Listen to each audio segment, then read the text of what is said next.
કે બ્રહ્માજી સૃષ્ટિનું સર્જન કરે છે.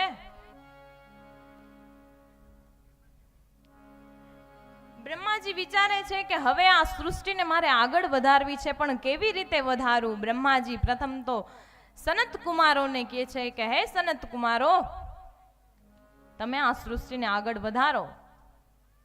સનત કુમારો ના પાડે છે, નહીં, અમે આ સંસારને આગળ નહીં વધારીએ, પણ અમે તો અખંડ બ્રહ્મચર્યનું પાલન કરશું. માટે સનત કુમારો એ સંસારને આગળ નથી વધારતા. બ્રહ્માજી વિચાર કરે છે સૃષ્ટિનું સર્જન તો કરવું, પણ હવે શું કરવું? આમ વિચારતા વિચારતા એને ક્રોધ આવે છે અને એની ભ્રુકુટીમાંથી રુદ્ર ઉત્પન્ન થાય છે. એ ઉત્પન્ન થતા વેત, પ્રગટ થતા વેત જ રોવા માંડે છે. આથી 11 રુદ્ર આ પ્રગટ થાય છે. પણ એ પણ સંસારને આગળ નથી વધારી શકતા. માટે બ્રહ્માજી વિચાર કરે છે કે હવે હું એવું શું કરું કે આ સંસાર આગળ વધે. આવું જ જ્યાં બ્રહ્માજી વિચારતા હતા, ત્યાંના એના શરીરમાંથી ડાબા ભાગમાંથી સ્ત્રીનું અને જમણા ભાગમાંથી પુરુષનું એક રૂપ પ્રગટ થયું. બ્રહ્માજી વિચારે છે આ કોણ? એટલે સંસ્કૃતમાં કીધું, કાયા, તું કોણ છે? ક્યાંથી આવી છે? અને તારે જવાનું ક્યાં છે?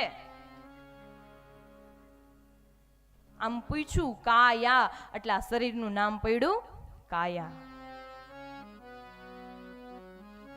આજે બ્રહ્માજીના શરીરમાંથી આ બે એક જોડલું પ્રગટ થયું. એ કોણ હતું? તો કે રાજા મનુ અને શત્રુપા રાણી.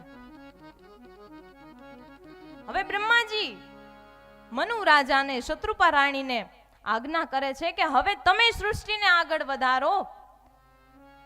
હું જેટલી પણ વખત આ સૃષ્ટિનું સર્જન કરું છું, પાછી નાશ થઈ જાય છે.